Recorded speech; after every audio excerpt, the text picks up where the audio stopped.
My name is Bonnie. I was 18 the summer my life split in two before and after the bus stop.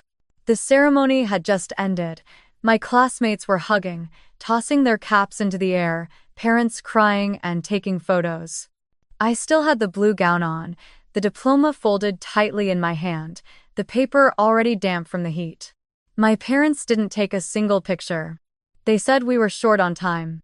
The plan, apparently, was to drop me off on the way. We stopped at the small bus station just outside Bloomington, the kind with a flickering light and peeling paint on the bench. My mother smiled the kind of smile you give to a stranger. "This is it, sweetheart," she said, pressing a crumpled $10 bill into my palm. "Time to be independent." My sister Jenna leaned against the car door, chewing gum, smirking. "Good luck surviving with that," she whispered, before the door slammed shut. The SUV rolled away, taillights shrinking down the road until they vanished behind a curve of dust. I stood there with my backpack, the sound of cicadas roaring in the humid air, and realized I hadn't just graduated from school, I'd graduated from family. The paper in my hand was supposed to open a future. Instead, it felt like a dismissal letter. I looked at the $10 bill, at the empty road, and whispered to no one. "If no one gives me a ride, I'll build my own road." Have you ever been left behind by the people who were supposed to be proud of you? Tell me where you're listening from because I need to know I'm not the only one still standing at that bus stop. Growing up in our small town in Indiana, the world always seemed to orbit around my sister, Jenna. My father, Robert, worked as a mechanic in a local auto shop, and my mother, Diane, was an office clerk at a small insurance company. They were ordinary people, always talking about how hard they worked for us, how much they sacrificed. But somehow, all their pride, all their attention, all their so-called love, funneled into one direction toward Jenna. She was the golden child, the miracle daughter who, according to my mother, never gave us trouble, never made mistakes. From as far back as I can remember, I lived in the leftover light that reflected off her. When Jenna got her first bicycle, a gleaming pink one with a white basket and silver ribbons on the handlebars, I got her old one, the rusted blue frame missing a pedal. On Jenna's 16th birthday, she was handed car keys and a chocolate cake with her name in cursive icing. On mine, Mom handed me a bookstore gift voucher worth $25 and said, "You like reading, right? This should keep you busy."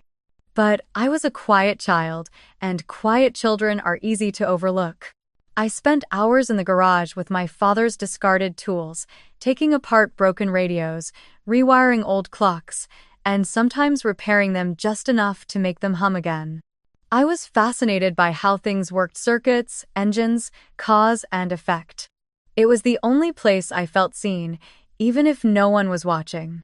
I dreamed about becoming an engineer, about creating machines that could change lives. My teachers noticed before my parents ever did. When I won first place at the state science fair for building a low-cost filtration system, I came home holding the trophy like it was a piece of the future. At dinner, I announced the news, waiting for their reaction. My mother looked up briefly from her phone. "That's cute," she said. "But Jenna just got promoted at her internship downtown. Isn't that great?" Everyone clapped for Jenna. I nodded, pretending I didn't feel the silence pressing down on me like a weight. That dinner table became a stage where I learned my role. The extra seat, the one nobody needed. There were 4 wooden chairs for the family and 1 foldable metal one tucked at the end, and somehow it always ended up being mine. The squeak of that metal hinge became the sound of my place in the family, temporary, replaceable. When Jenna spoke, everyone leaned in. When I spoke, my father reached for the salt, my mother changed the subject, or the TV grew louder in the background. Eventually, I stopped talking. It was easier to listen. By the time I turned 17, I had learned how to shrink my dreams to fit inside their comfort zone. When I received an acceptance letter from the University of Washington with a partial scholarship for engineering, I remember holding the envelope as if it were made of glass. I thought maybe this would finally be the thing that made them proud. I walked into the kitchen where Mom was slicing apples and handed her the letter. She skimmed it, then sighed, "Seattle? That's too far. And engineering isn't for girls, Bonnie. We can't afford it anyway. Be realistic." She said that word like a slap. Realistic. My father didn't even look up from his newspaper. "If you want to go, find a way. We can't help you," he said. Jenna, who was home from college for the weekend, smirked. "Maybe you should major in reading since that's all you ever do," she teased, and Mom laughed, not cruelly, but casually, like my humiliation was an old family joke. That was the moment I realized love in our house was conditional. It had rules, and I had already broken them. Still, I tried to earn it. I worked part-time at a hardware store after school, saved what little I could, and kept my grades flawless. I sent in essays, applied for scholarships, begged for opportunities that might bridge the gap between my dreams and my parents' indifference. Every envelope that came in the mail felt like a small spark of hope, but none of it changed the way they looked at me, like I was an obligation, not a daughter. When I overheard Mom on the phone with Aunt Karen saying, "We can't afford to spoil both girls, and Jenna's the one who'll make something of herself," something inside me hardened. That summer, I began to count the ways they made me invisible. The missed birthdays, the forgotten rides, the dinners where I served everyone before taking my own plate to the corner. I used to think the silence meant peace. Now I knew it meant absence. My parents' love was like a radio signal, strong and clear when Jenna was near, but static and dead whenever I spoke. So I learned to build without noise. I taught myself coding through free library computers, read borrowed books on mechanical design, and sketched inventions in the margins of my math notes. I imagined leaving, not out of rebellion, but survival. I wanted to know what it felt like to be chosen, even if the one choosing me was myself. By graduation day, I already sensed it coming, the way they looked at me when I mentioned leaving for Seattle, the way my father muttered about "no freeloaders in this house." Still, I didn't think they'd actually do it. I thought deep down, some part of them would care enough to keep me close. But when the SUV door slammed at that bus stop, I understood the truth I had been denying for years. In their story, I had never been the daughter. I was the placeholder, the spare part. And as the sound of their car faded into the wind that day, it wasn't just the end of childhood. It was the confirmation of what I had always known but never dared to say out loud. In my family, love had a favorite, and it was never me. By the time the sun slipped behind the grain silos that lined the edge of town, the air had already started to cool. The streetlights hummed faintly, casting a dim yellow glow over the cracked pavement of the small bus stop that sat just past the railroad tracks.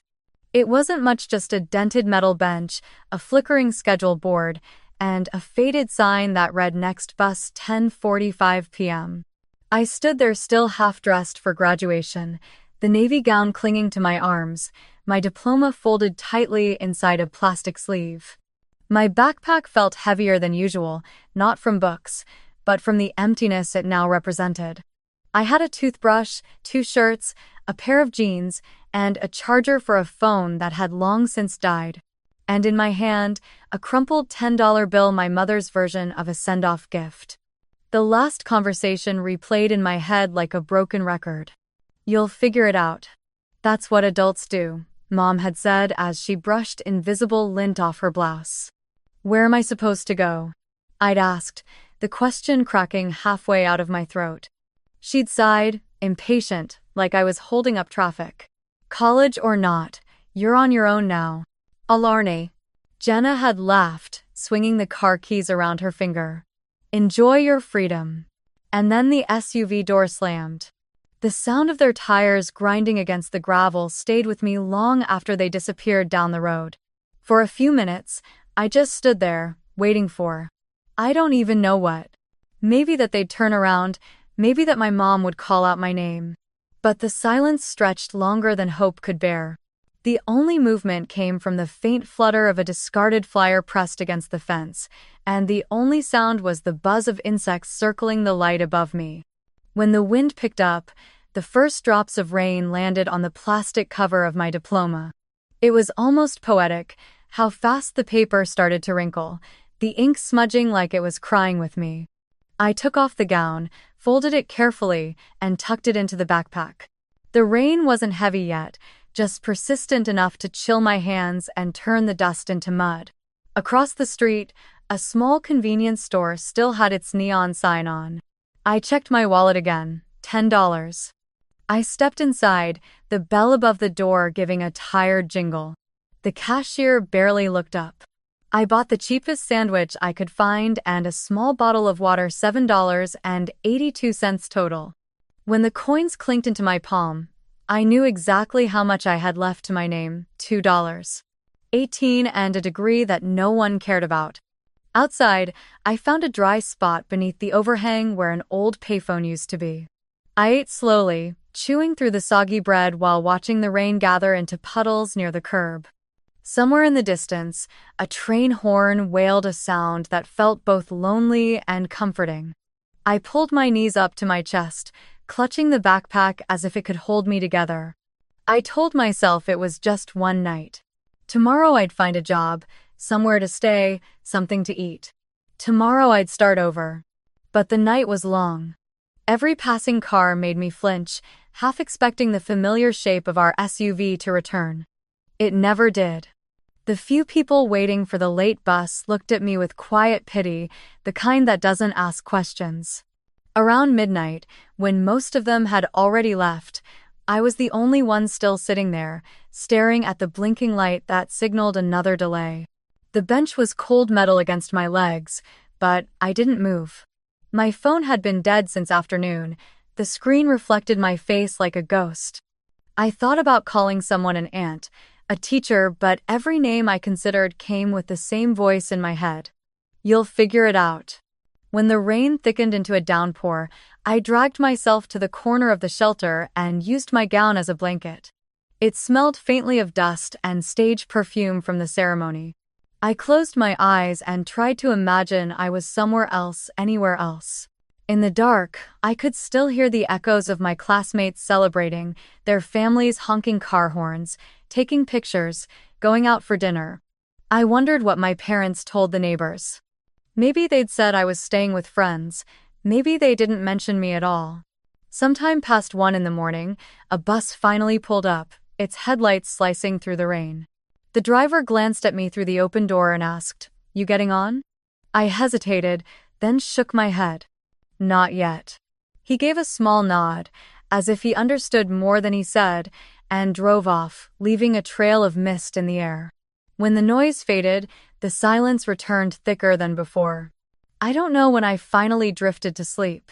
I only remember the rhythm of raindrops hitting the metal roof, the taste of salt on my lips, and the weight of exhaustion pressing down until everything blurred. For the first time in my life, I had no home to return to, no one waiting, no safety net. But somewhere beneath the fear, a stubborn spark flickered. If this is what being an adult means, I whispered into the cold air, then I'll learn faster than they expect. I hugged my backpack tighter, feeling the edge of my diploma inside, and made myself a silent promise. If this is the test, I'll pass, I'll survive it. When dawn came, pale light spilled across the concrete. The rain had stopped, leaving the air sharp and clean. My clothes were damp, my fingers numb, but I was still there, still standing. The world hadn't ended. The first bus of the morning hissed to a stop, doors sliding open, and I stepped forward. I didn't know where it was headed, but I knew one thing for sure. Wherever it went, it would be farther from the place that had left me behind. The morning after that long, wet night at the bus stop, I took the first bus that arrived without caring where it was going. It dropped me off 30 miles away, in a small town whose name I didn't even know how to pronounce.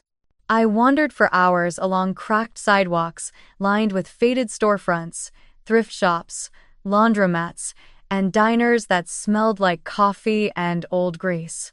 By noon, my stomach had begun to cramp from hunger, and the $2 in my pocket felt like both my lifeline and my deadline. I tried walking into places that had "Help Wanted" signs taped to their windows. A grocery store told me they weren't hiring until next month. A gas station said I needed a permanent address. Finally, around dusk, I stepped into a 24-hour diner near the bus depot. The smell hit me first: fried onions, burnt toast, and something sweet like cinnamon rolls. The woman behind the counter, short and round with tired eyes, looked me up and down. Her name tag read Alvarez's Diner. I asked if she needed help washing dishes. She studied me for a moment, wiping her hands on her apron. "You ever done kitchen work before?" "No, ma'am," I said, "but I learn fast." She sighed. "Pays minimum. You quit, you don't get your check early, you understand?" "Yes, ma'am." "Good, grab an apron from the hook. You start now." And just like that, I had my first job. The next hours blurred into steam and soap. I stood by the sink until my hands wrinkled, scrubbing plates until the silver shone, my feet aching from standing on wet tile. The other workers barely spoke, except for one, a tall man with a beard speckled with gray who came in every night with delivery boxes. He dropped them by the counter, then lingered to chat with Miss Alvarez. One night he noticed me struggling to carry a tub of glasses and set it down for me with a thud. "You'll burn out fast doing it that way," he said. "Here, use the tray, balance the weight." His name was Ben, a delivery driver who'd worked every route in the county. He talked like someone who'd been everywhere and nowhere at once. After that, he'd nod at me when he came by, sometimes leaving behind an extra sandwich he accidentally brought. Miss Alvarez ran the place like a mother who'd seen too much to waste words. She noticed things quietly. On my third night, she caught me rubbing my arms near the walk-in freezer and asked, "Where's your family, honey?" The question almost broke me. I swallowed hard and said, "Out of town." She gave me a long look but didn't pry. Instead, she pointed to the storage room. "There's a cot behind the boxes. If you're too tired to go home, you can rest there. Just don't let the health inspector catch you." That storage room became my first home. I kept my backpack hidden behind the crates of canned tomatoes, sleeping on an old cot with a folded apron as my pillow. It wasn't comfort, but it was safety. The hum of the refrigerator became a lullaby. For the next 2 weeks, I worked double shifts. Morning cleanup, evening dishes, sometimes even wiping down tables when the night crowd thinned out. I saved every tip, every dollar. Miss Alvarez didn't ask questions, but every now and then she'd leave leftovers on the counter and say, "Eat before it gets cold." One night, Ben sat across from me at the counter while I ate. "You keep writing stuff down in that notebook," he said, nodding toward the small pad I carried everywhere. "What's that about?" "I just like keeping track of things," I said. "Orders, hours, deliveries helps me see patterns." He laughed. "Patterns? You sound like a logistics manager." I shrugged. "Maybe someday." He tore a napkin in half and drew a quick sketch of the delivery routes he ran. "See this? If I rearrange 2 stops, I save half an hour of driving. Fuel's money. You learn that. You can make yourself useful anywhere." That night, I couldn't sleep. I lay on the cot thinking about what he said: logistics. The word sounded like something sturdy, something that belonged in the world. I didn't have family or money, but I had order, numbers, systems. Maybe that was enough. By the end of the month, I had saved $180. It was barely anything, but it felt like a fortune. I found a small room for rent above a laundromat nearby, no heat, one window that stuck when it rained, but it was mine. I carried my backpack up those narrow stairs and spread my graduation gown over the mattress like a blanket. For the first time, I didn't fall asleep listening to other people's laughter.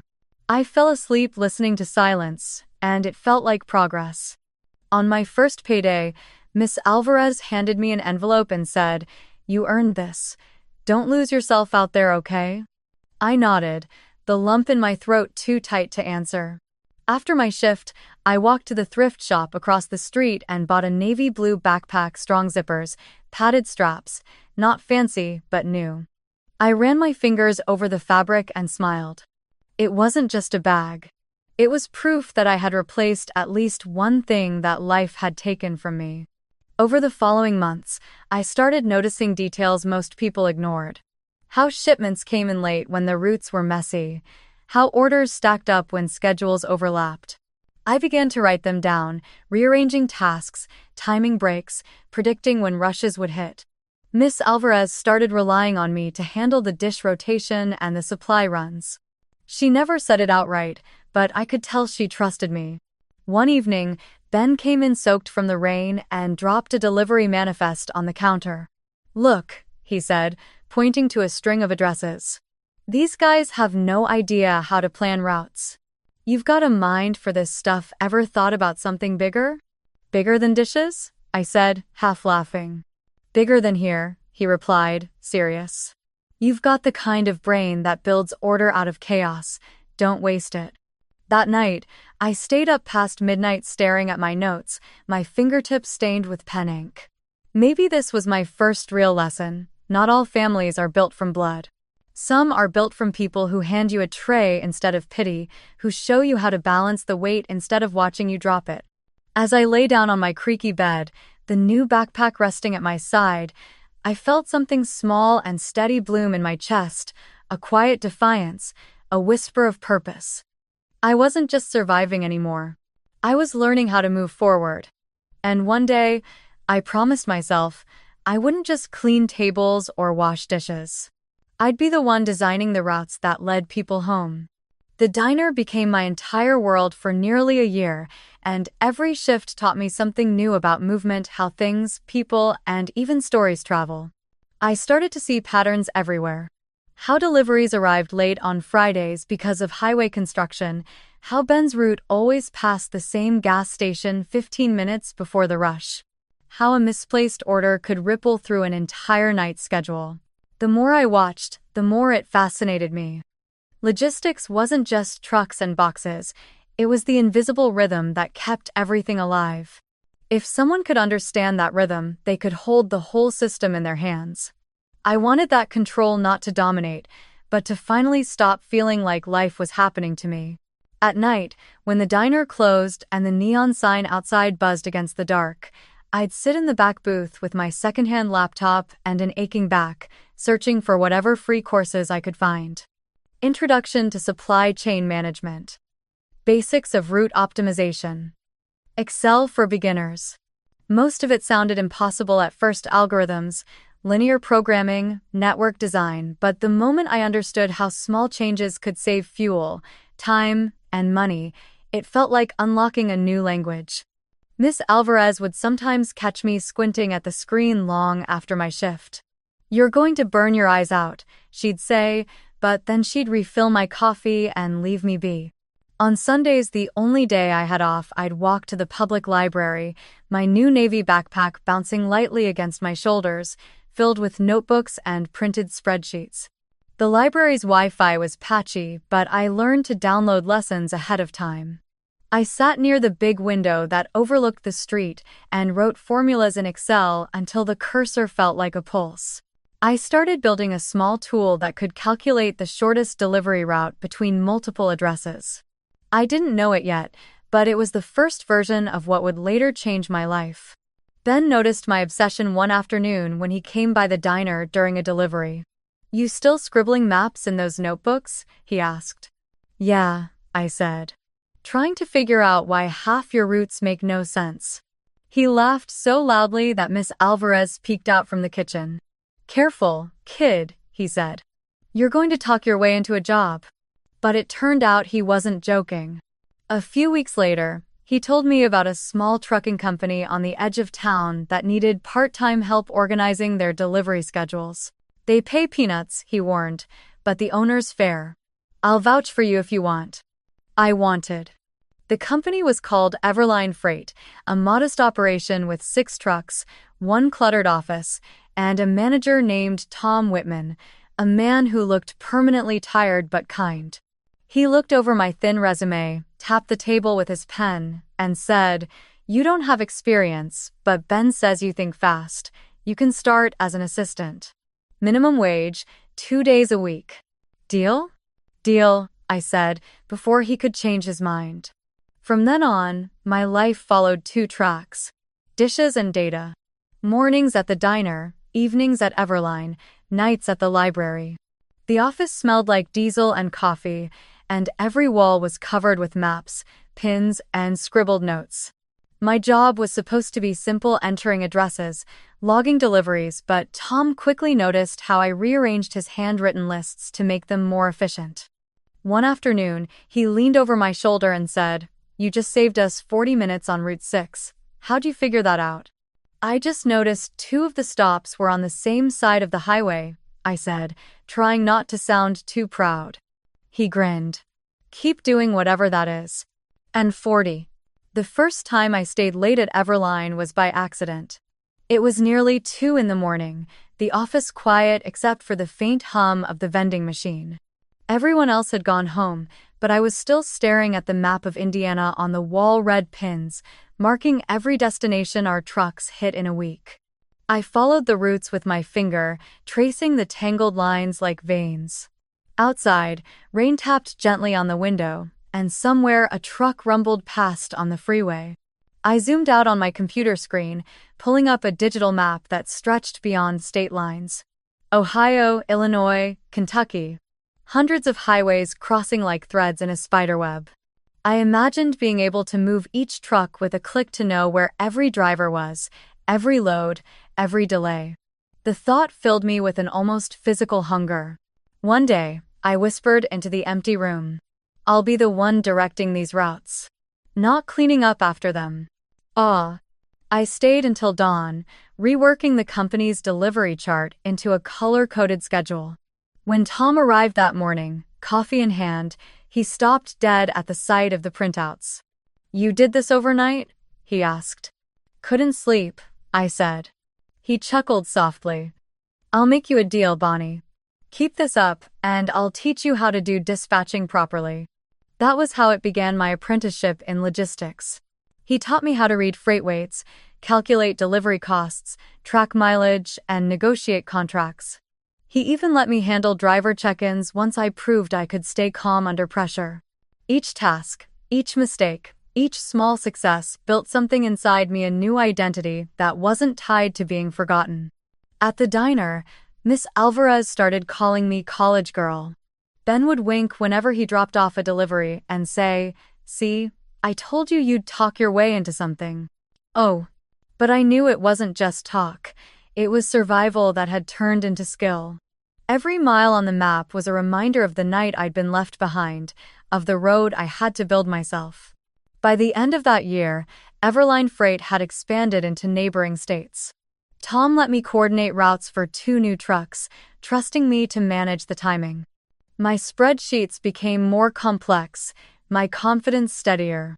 Sometimes, when I'd lock up the office late at night, I'd step outside and breathe in the diesel-scented air, watching the headlights of trucks slice through the dark. It was in those moments that I felt something close to peace, not because I had arrived, but because I finally knew the direction I was heading. I was no longer the girl standing under a streetlight waiting for someone to come back.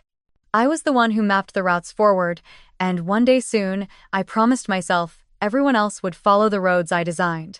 By the time I turned 23, I had stopped counting the years since the night I was left at that bus stop. Survival had quietly turned into progress. I was no longer just someone washing dishes or organizing routes. I was building something. One afternoon, while reviewing schedules at Everline Freight, Tom leaned against the doorway and said, "You ever think about finishing school?" I looked up from the screen, confused. "School? I can't afford that." He shook his head. "There's a scholarship program for online logistics certification. They're looking for people already working in the field. I sent your name." I stared at him, speechless. "You did what?" He smiled. "Don't thank me yet, you still have to get in." 2 months later, I received an email that made my hands shake so badly I almost dropped my phone. "Congratulations, Bonnie Hart, you have been awarded a full scholarship to the National Institute of Supply Chain and Logistics." For the first time in my life, someone had looked at me and said, "You're worth investing in." Classes started online the following week. Every night after work, I sat at the little desk in my apartment, a mug of coffee beside me, watching lectures about freight optimization, last-mile delivery, and predictive algorithms. It felt like I'd been walking in the dark for years, and suddenly someone had handed me a flashlight. Concepts that once seemed abstract distribution networks, load balancing, real-time data tracking became tools I could feel. I didn't just memorize, I applied. Every lesson went straight into my job.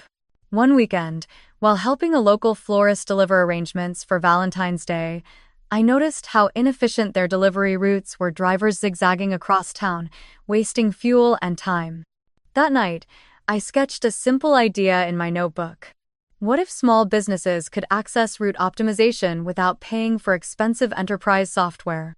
I didn't have money for developers, but I had time, curiosity, and an old laptop that still worked if I propped it up with a book. For weeks, I stayed up past midnight, watching YouTube tutorials, reading open-source documentation, and teaching myself basic programming.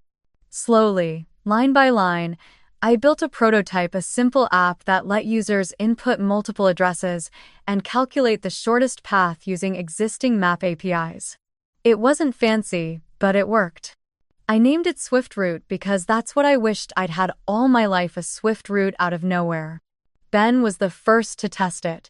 He entered his delivery list one morning, and when the app spit out a rearranged route, he raised an eyebrow. "If this thing saves me fuel, kid, I'll buy you dinner." 3 days later, he came back with a grin. 20% less gas, you're onto something. Word spread faster than I expected. Within a month, I had 5 small clients, a bakery chain, a local produce distributor, 2 florists, and a hardware store that made deliveries across 3 counties. They weren't big accounts, but they were mine.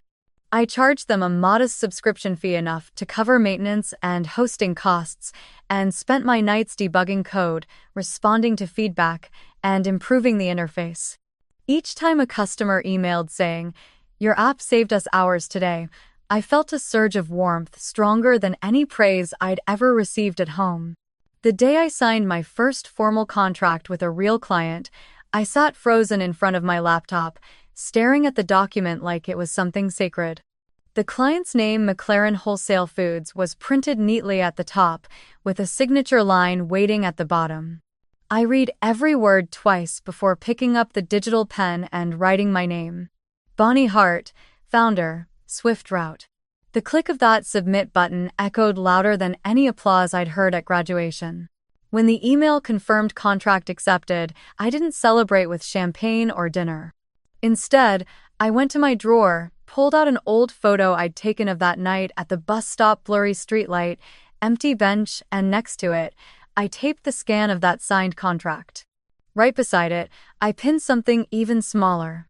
The $10 bill I'd kept folded in my wallet all these years, the same one my mother had shoved into my hand before driving away.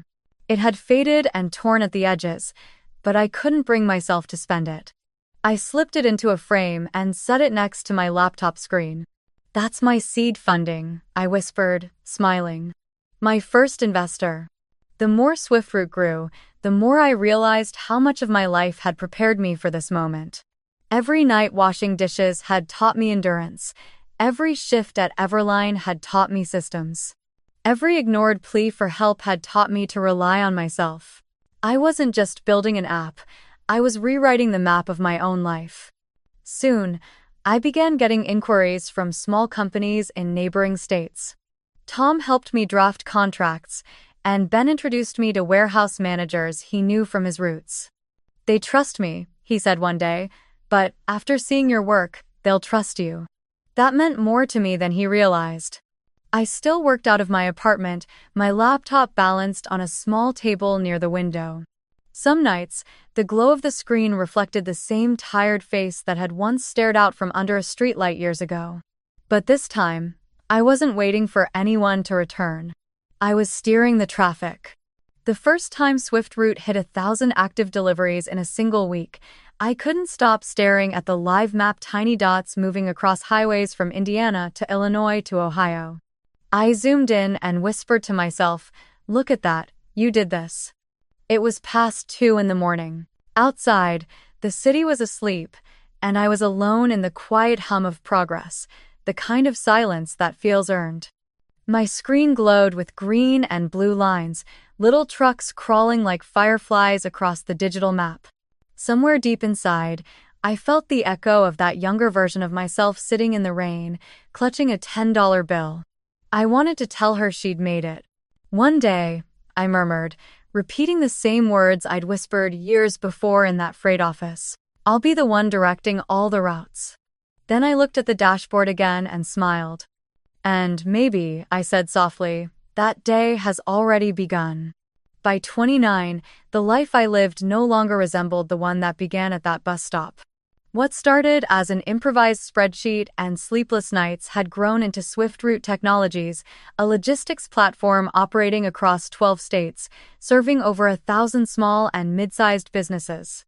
The software that once helped local florists deliver bouquets now powered disaster relief operations, rerouting medical supplies, and emergency aid during storms and wildfires. Every dot that blinked on our real-time map was a small victory: a truck reaching a hospital on time, a shelter getting food before nightfall, a driver making it home safely. The company's headquarters sat in a converted warehouse on the edge of Seattle, all glass and steel and the faint smell of coffee and ambition. Inside, the hum of computers replaced the clatter of dishes that had once filled my world. 50 employees worked under my direction: developers, analysts, dispatchers, most of them unaware that their founder once slept on a cot behind boxes of canned tomatoes. I preferred it that way. The past had already taken enough from me. I didn't owe it any more stories. One autumn morning, a journalist from a local business magazine requested an interview. He said he wanted to feature the woman who redefined small-scale logistics. I almost declined. I hated cameras, attention, anything that felt like exposure, but my PR manager convinced me it would help the company's credibility. The article came out 2 weeks later under the headline, "From Bus Stop to CEO, the Woman Behind SwiftRoute." The words hit me like a gust of cold air. I stared at them for a long time, the coffee in my hand cooling as the memory of that night resurfaced: the yellow streetlight, the rain, the sound of the SUV driving away. The reporter had no idea how literal his title was. Emails flooded in afterward: congratulations from clients, invitations to speak at conferences, offers from investors who suddenly wanted a piece of what I had built. But through all the noise, one thought pulsed quietly beneath everything. My family would see this. The town was small, news traveled fast. I pictured them reading the headline over breakfast, recognizing the face that now carried a new name. Because by then, I was no longer Bonnie Hart. 2 years earlier, I had legally changed my last name to gray, neutral, simple, untraceable. It wasn't out of anger, it was survival. The name Hart belonged to a girl who waited for rides that never came, who apologized for taking up space at her own dinner table. Gray felt like balance: the place between shadow and light, between who I was and who I'd become. For nearly a decade, I hadn't spoken to my family. No birthdays, no holidays, not even a passing message. At first, it was out of pain. Later, it became peace. They had chosen silence the night they left me on that curb. I had simply learned to live inside it. By the time SwiftRoute reached its 7th year, the company's valuation crossed $80 million. Venture capital firms wanted in. Government agencies called about partnerships. I sat through board meetings surrounded by people twice my age, watching them listen when I spoke, really listen, something I'd once begged my parents to do. The night the valuation document came through, I stayed in the office long after everyone had gone home. Rain tapped softly against the glass walls, just like it had years ago. I pulled out the small frame I always kept on my desk, the faded $10 bill beside the scan of my first signed contract, and traced the edge of the glass with my thumb. 10 years ago, that bill was all I had. Now, it was the reminder that everything built since had grown from that single seed of abandonment. I leaned back in my chair, the city lights spreading like constellations beyond the window, and whispered the words that had guided me through every hard night. They left me by the road. Now, I draw the maps. There was no triumph in my tone, only calm certainty. The kind that comes when pain has finally found its purpose. Sometimes, people ask what success feels like. For me, it isn't the money or the recognition. It's the quiet moments when I watch dozens of trucks move in perfect sync across the digital map, when a small business owner writes to say, "Your platform saved our company," when a young intern stays late and I see in her eyes the same hunger I once had.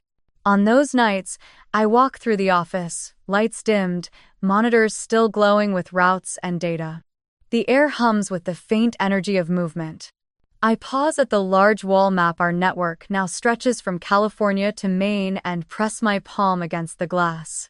Every line, every connection, is a reminder that I built something from nothing. 10 years earlier, my family had driven off believing they were teaching me independence.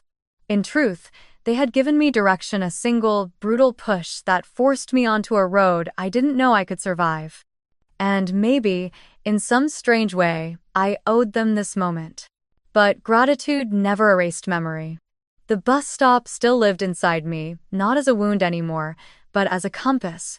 Whenever doubt whispered, I pictured that night rain, light, and silence and remembered who I was before the world learned my name. Bonnie Gray, CEO, founder, survivor, cartographer of her own life. As the clock neared midnight, I turned off the last light, the office sinking into a soft blue glow from the city outside. My reflection lingered in the glass, not the girl left behind, but the woman who built roads where none existed. And in that stillness, I smiled, knowing that every mile ahead was mine to design. It started with a simple message. A name I hadn't seen in years lit up on my phone screen one quiet Friday evening: Aunt Melissa. For a moment, I just stared at it, unsure whether to open it or let it fade away like the ghosts of my past usually did. Curiosity won. "Sweetheart," the message began, "we're organizing a 10-year family reunion next month at the community center.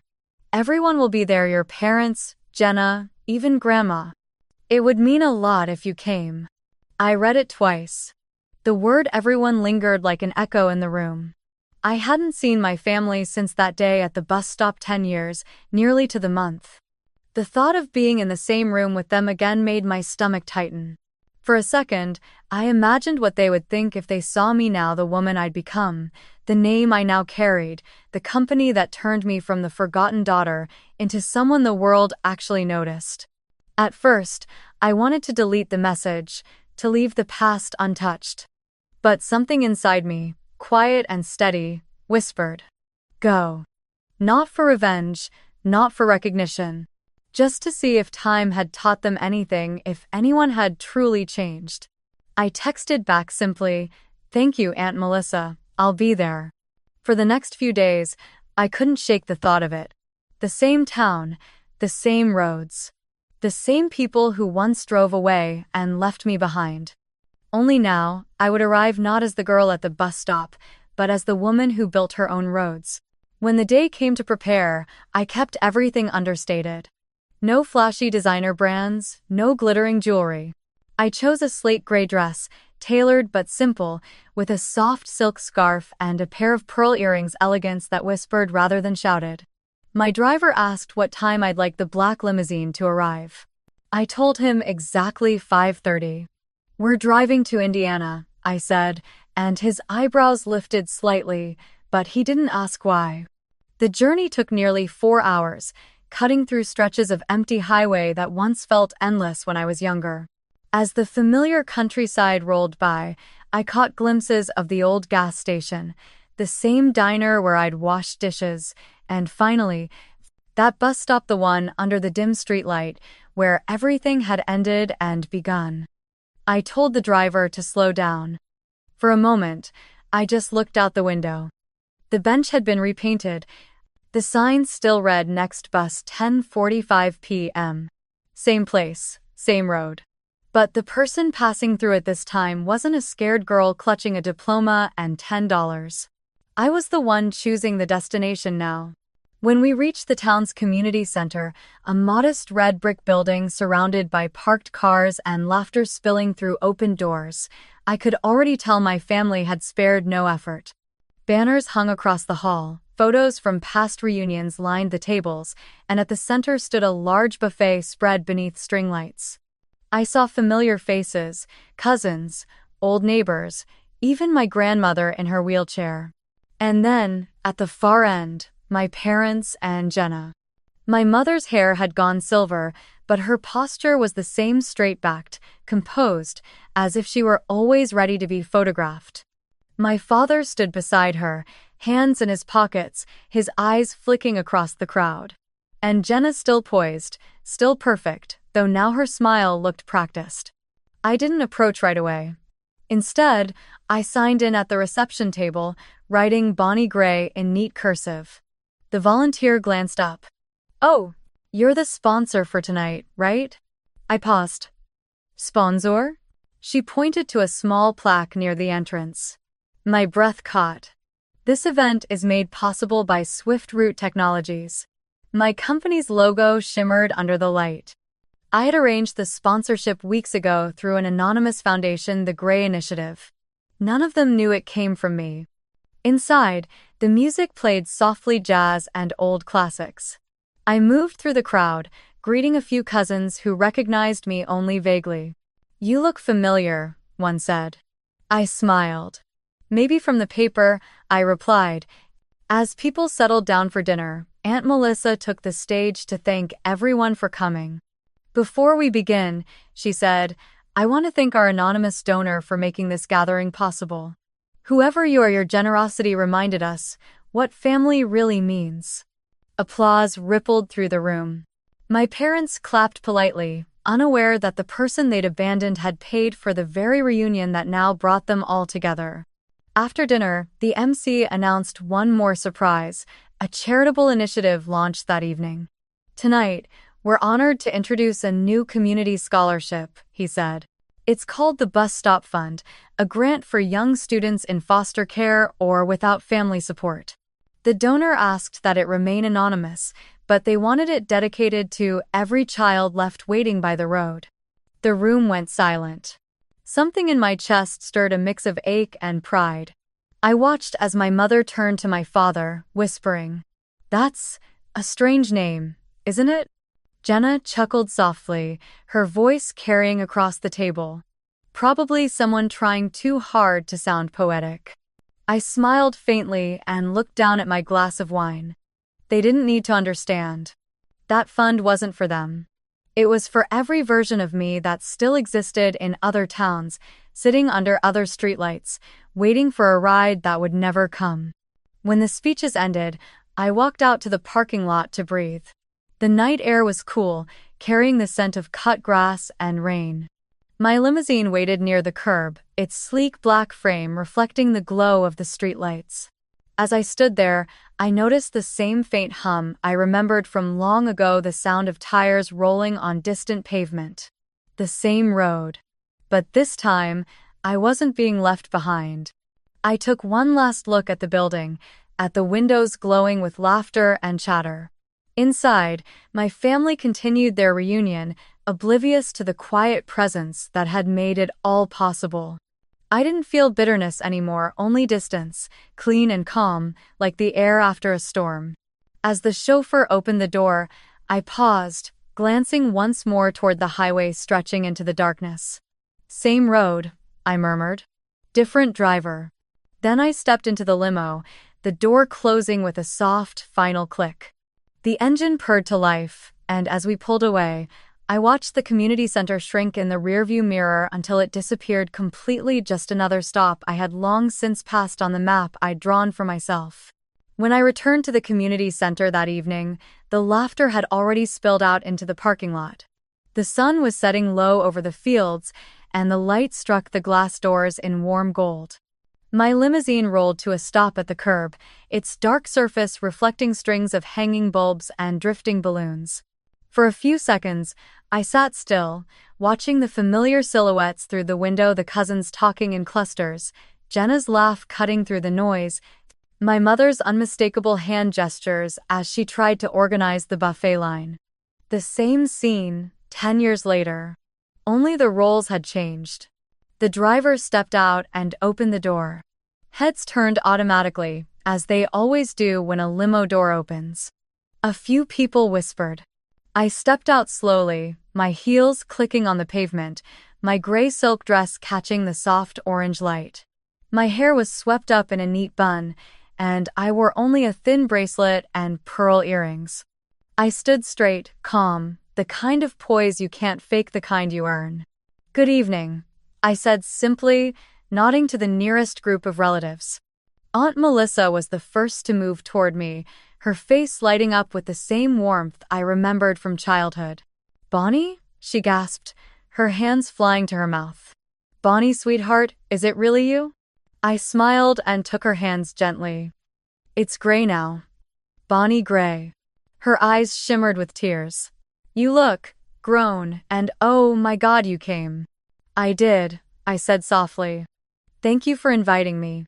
She led me inside, proud and emotional, introducing me to cousins and second cousins who had long since become strangers. Most of them didn't recognize me at first. To them, I was a poised businesswoman in a fitted dress, not the quiet girl who used to sit at the edge of family tables. It's been forever, one cousin said, shaking my hand. 10 years, I corrected gently. Almost to the day. The air inside the community center smelled of vanilla candles and home cooking. People milled around chatting, clinking glasses, laughing too loudly. I could feel glances following me, curiosity, admiration, confusion. But there was something peaceful about it. I wasn't there to prove anything. I was there simply to exist, fully, in a place where I had once been invisible. At the far end of the hall, I spotted my parents and Jenna, surrounded by a small crowd. My father's hair had grayed at the temples, my mother still wore her pearl necklace, her posture perfect. Jenna looked almost unchanged, sleek hair, flawless makeup, a white blouse that matched her self-assured smile. For a moment, I wondered if she would recognize me at all. I didn't approach them immediately. Instead, I walked to the registration table where a volunteer handed me a name tag. It read, Bonnie Gray, Swiftroot Technologies. Oh, the woman said brightly. You're from the sponsoring company. Everyone's been talking about your donation. My company's just happy to help, I replied. The woman grinned. We're so grateful. You're actually on the program list to say a few words later, our honorary sponsor. I froze for half a second, then nodded. Of course. When I turned, I caught my mother looking my way, her brow slightly furrowed as if trying to place me. Jenna followed her gaze. Their eyes met mine for a fleeting second, polite but blank. No recognition. I kept walking, offering small smiles and nods, shaking hands with a few relatives.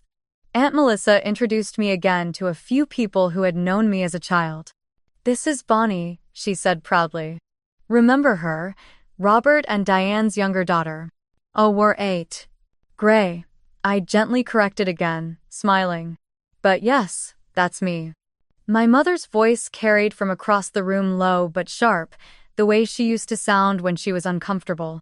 Is that her, Bonnie? Jenna laughed lightly. Mom, no way. Bonnie was well different. This woman's probably from that Swiftroot company. At the mention of the name, my mother turned her head sharply. Swiftroot? Wait. I read about that. Isn't that the tech company that works with disaster relief? Her words drifted toward me like faint smoke. I could feel the tension ripple through her as she looked again, more closely this time. Her expression wavered, confusion, disbelief, a hint of realization. Chloe, she whispered to my sister, still staring. Look at her, that's not. But Jenna had gone quiet. Her eyes followed the faint scar along my right wrist, the small, crescent-shaped mark from the night I'd sliced my skin on a broken locker door at 17. The same scar she had teased me about as a teenager. I saw the moment her face changed. Her lips parted slightly, the color drained from her cheeks. "Oh my God," she breathed. "It's her." My mother turned toward me fully now, disbelief mingled with something that almost looked like fear. I gave her a small, steady nod, not a smile, not a challenge, just acknowledgement. The kind you give to strangers when you're both aware of a shared past but too polite to speak of it. Before she could move closer, the MC's voice rang through the microphone. "Ladies and gentlemen, before we close the evening, we'd like to thank our main sponsor for making this reunion possible. Please welcome Miss Bonnie Gray, founder and CEO of SwiftRoute Technologies." Every head turned. For a brief moment, I wanted to refuse. But then I saw the plaque at the front of the room. "Made possible by SwiftRoute Technologies." The same name that once belonged to my dream and now to my redemption. I walked slowly to the stage, the soft echo of my heels cutting through the sudden quiet. My mother's eyes widened as if she were seeing a ghost rise from her own past. Jenna's hand clutched the edge of the table, her jaw trembling slightly.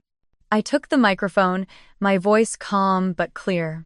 "Good evening," I began. "Thank you for welcoming me tonight. It's been a long time since I've been part of a family gathering." A small ripple of polite laughter moved through the room, uncertain but kind. I let the silence settle for a beat, then continued. 10 years ago, I stood at a bus stop in this very town. I was 18, wearing my graduation gown, holding a backpack, a diploma, and $10. That was all I had. The room fell silent. The clinking of cutlery stopped. The only sound was the soft hum of the overhead lights. "I remember the sound of rain," I said, my eyes lifting to the crowd.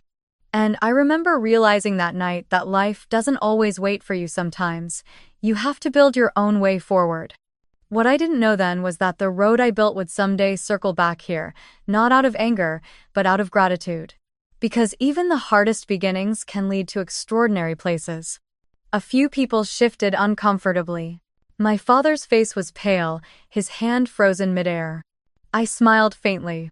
Today, SwiftRoute operates in 12 states. We help small businesses, hospitals, and disaster relief teams reach people who would otherwise be left waiting. Tonight, we also launched a scholarship called the Bus Stop Fund.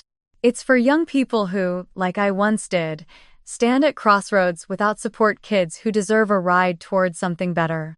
My throat tightened slightly, but I steadied my breath.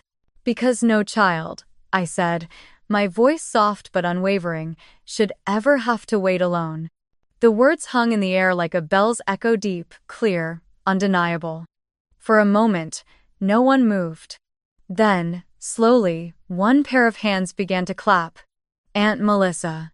Then another. And another. Soon the entire hall erupted into applause, long, rising, unbroken. I stood still as the sound washed over me. It wasn't validation I felt, nor victory. It was peace, the kind that only comes when you've walked through fire and found warmth on the other side. When I stepped down from the stage, my mother was still seated, staring at me as if she couldn't decide whether to cry or hide. Jenna's eyes glistened with something that looked like shame. Neither of them spoke. They didn't need to. The silence between us said everything words never had. As I walked toward the exit, Aunt Melissa caught my arm. "You've become someone remarkable, Bonnie," she whispered. I smiled. "No," I said gently. "I just stopped waiting." Outside, the limo door opened again. The same soft click, the same cool night air. Behind me, applause still echoed faintly through the building. Ahead of me, the road stretched out open, wide, endless. And as the car pulled away, I looked out the window, whispering the truth I had carried all along. They left me by the road. But I became the one who draws the maps. All this time, the applause was still echoing through the hall when I stepped outside to breathe. The night air was cool and steady, and for the first time, I thought I might actually leave without a single word exchanged. But fate, as always, had its own timing. "Bonnie." The voice behind me was unmistakable, sharp, precise, wrapped in control even when trembling. I turned. My mother stood there, my father a few steps behind her, Jenna lingering at his shoulder. They looked older, smaller somehow, as if the years had compressed everything they once were. My mother's lips parted, her tone caught somewhere between accusation and disbelief. You could have told us. Her voice wavered slightly. You could have told us it was you sponsoring this event. We're family. I held her gaze, my voice quiet but solid. You told me that too before you drove away. I. The words landed like stones dropped into water, no shouting, no anger, just the sound of truth rippling outward. My father flinched. Jenna looked down, pretending to study the gravel at her feet. I walked to a small round table by the corner, the one still covered with leftover programs and empty glasses. Slowly, I opened my clutch and pulled out the small plastic sleeve I always carried. Inside, still slightly crumpled but perfectly preserved, was the $10 bill. I set it down between us. That, I said, tapping the plastic lightly, was the only thing you gave me when you said, "Good luck out there." My mother's breath caught. You kept that? Yes, I said. Because I wanted to remember where I started. I wanted to remember the exact value my family placed on me that day. My father shifted, his face tight. You're twisting this. We were struggling back then. You needed to learn independence. I looked at him for a long moment, the same way I used to when I was a child waiting for him to see me. No, I said softly. You weren't teaching me independence. You were teaching me what abandonment feels like. Jenna's voice broke in then, sharp and defensive, the same tone she used when she was caught lying as a kid. We were just trying to teach you responsibility. You were so stubborn, Bonnie. You thought you knew better than everyone. I turned to her, my eyes calm. Responsibility? I said. No, Jenna. You taught me responsibility by leaving me at a bus stop. You taught me what it's like to have no one to call, no one to depend on. The rest, the hard work, the discipline, the success I learned myself. Her mouth opened, then closed again, words failing her for the first time in her life. The silence that followed wasn't awkward. It was heavy, thick with all the things they'd never said, and all the things I no longer needed to hear. A few nearby relatives had stopped pretending not to listen. Aunt Melissa stood quietly at the edge of the walkway, her hand on Grandma's wheelchair. Their faces were unreadable at first, but as the tension thickened, I saw understanding in their eyes and something else, quiet, restrained fury on my behalf. My father finally exhaled, shaking his head. You think you're better than us now, he muttered. Because you made money. I laughed softly, sadly. No, Dad. I don't think I'm better. I just finally stopped being less. The air went still again. You could hear the faint hum of the lights inside, the distant laughter of people who hadn't noticed that something deeper was unraveling outside. My mother reached for the $10 bill, fingertips brushing the plastic. We made mistakes, she said quietly. But we're still your parents. I looked at her hand resting there, fragile and trembling. For a fleeting second, I felt the echo of the little girl who once would have done anything for that touch. But that version of me was gone. You're right, I said. You are my parents. You gave me life, but you didn't give me love. I had to grow that myself. Her face broke, then the mask of pride cracking into tears. Bonnie, please. Behind her, Jenna's eyes glistened, not with empathy but with humiliation. My father stared at the ground, his jaw clenched tight, pride the last defense he had left.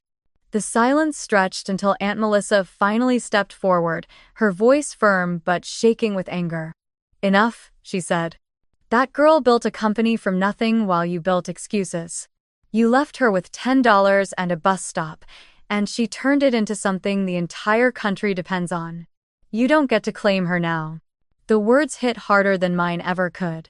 My mother flinched as if struck. Grandma nodded weakly, her voice raspy but clear. You left her outside that night, she whispered. I never forgave you for that. No one spoke. For a long time, the only sound was the wind brushing through the trees and the soft hum of the limo engine waiting nearby. I looked down at the $10 bill, still lying on the table between us, a relic of another life, one that no longer had power over me. "I don't need apologies," I said finally. "I don't need recognition. I just needed to see for myself if anything had changed." I met each of their eyes, one by one. And I see it hasn't. My mother's tears kept falling, quiet and endless. My father looked away. Jenna's lips quivered, but she said nothing. I picked up the $10 bill, slid it back into its sleeve, and tucked it into my clutch again. "You can keep your seats," I said gently, my voice steady, not cruel. "I've built my own table." Then, Aunt Melissa stepped closer, her hand on my shoulder, a silent show of pride. Behind her, Grandma nodded again, small, approving, a gesture that said everything words couldn't. I turned to leave. As I walked toward the limousine, the crunch of gravel beneath my heels was the only sound. The same path I had once walked as a girl, but this time, I wasn't being left behind. I was walking away by choice. When I reached the car, I looked back one last time. They were still standing there, small figures under the soft glow of the parking lot light, the same light that had once illuminated a frightened 18-year-old girl waiting for a bus that would never come. Now, that girl had built an empire, a life, a sense of peace they could no longer touch. As the door closed and the limo pulled away, I whispered to myself, "Justice isn't revenge. It's recognition." And as the lights of the town faded behind me, I knew that was exactly what I had earned. The road home that night felt quieter than it should have. The limo hummed softly as it rolled down the dark highway, headlights slicing through the mist that hung low over the fields. I leaned my head against the window, watching the reflections of streetlights streak past long, golden trails of memory that seemed to pull me backward in time. The reunion was over. The applause, the faces, the confrontation, all of it had faded into a calm, almost weightless silence. Yet, somewhere deep inside, something still tugged at me, like an unfinished sentence. I told the driver to take a detour. "Can you stop by County Road 17? I said quietly. "There's an old bus stop near the corner of Willow Creek." He glanced at me in the mirror, hesitated for a moment, then nodded. "Of course, ma'am." When we turned onto the narrow road, the world outside the window changed. The houses thinned out, the trees leaned close, and the pavement turned rough, patched with years of wear. My chest tightened the closer we got. And then, there it was, the same metal bench, the same faded sign, the same single streetlight humming under the night sky. The limo came to a gentle stop. I told the driver I'd only be a minute. He nodded and stayed inside while I opened the door and stepped out into the cool air. The sound of crickets filled the silence. The world looked almost the same as it had that night, except this time, I wasn't shivering or lost. I walked slowly toward the bench, my heels sinking slightly into the gravel. The yellow light from above washed everything in that familiar, lonely glow. I carried two things in my hands, a small bouquet of wildflowers wrapped in plain paper, and the same $10 bill, still pressed inside its clear sleeve. For a long moment, I just stood there, breathing in the night. I ran my fingers across the cool metal of the bench, tracing the scratches and initials carved by strangers over the years. Then I sat down right where I had sat 10 years ago, in my graduation gown, with rain soaking through my shoes and fear sitting heavy in my chest. "This is where I was left," I whispered. My voice was steady, almost gentle. "But this is also where I found myself." The words came easily, like I'd been waiting years to say them aloud. I laid the flowers on the seat beside me, then placed the $10 bill on top. The wind stirred the paper slightly, as if trying to carry it away, but it stayed there anchored, like it belonged. For a moment, I let myself imagine the younger version of me sitting here again, tired, hungry, clutching her backpack with everything she owned inside. I wanted to tell her it was going to be okay, that she'd build something far beyond what anyone believed possible. But I didn't need to. Somehow, I knew she already had. The streetlight flickered softly above, and I smiled. The same light that once made me feel small now felt like a witness, as if it had been waiting all these years just to see me return. I stood, brushed the dust from my dress, and looked around one last time. The road stretched out in both directions, endless and quiet. 10 years ago, it had been a line of fear and uncertainty. Now, it looked like freedom. When I turned back to the limo, the driver was standing by the open door, waiting silently. As I walked toward him, my reflection shimmered in the car's glossy surface, not the girl who was left behind, but the woman who had learned to leave with grace. Before getting in, I looked back one final time. The flowers and the $10 bill rested peacefully under the streetlight. The wind had died down, and everything was still. I stepped inside the car. As it began to move, the window caught the light just right, the same golden hue I remembered from that night, and for a moment, it reflected across my face like a quiet blessing. In that glow, I finally felt the chapter close. The pain, the resentment, the questions, they all faded into something softer. Not forgiveness exactly, but release. I didn't need to rewrite the past. I had already built a future that made sense of it. As the limo merged onto the main road, the hum of the tires against the asphalt turned almost musical. I whispered into the quiet, as if speaking to anyone who might need to hear it. If they leave you at the bus stop, don't wait for a ride. Start walking. One day, they'll wait for your car to arrive. The city lights began to appear in the distance, shimmering like constellations. I leaned back into the seat, eyes half closed, a faint smile tugging at my lips. The world outside kept moving forward, and so did I. Voiceover fades. This is where I was left behind, but this is also where I began. Sometimes the road to healing doesn't start with forgiveness, it starts with motion. Have you ever had your own bus stop moment, that place where someone left you behind, and you had to find your way alone? Tell me the city you're listening from. So I'll know, wherever you are, you're not standing there by yourself anymore.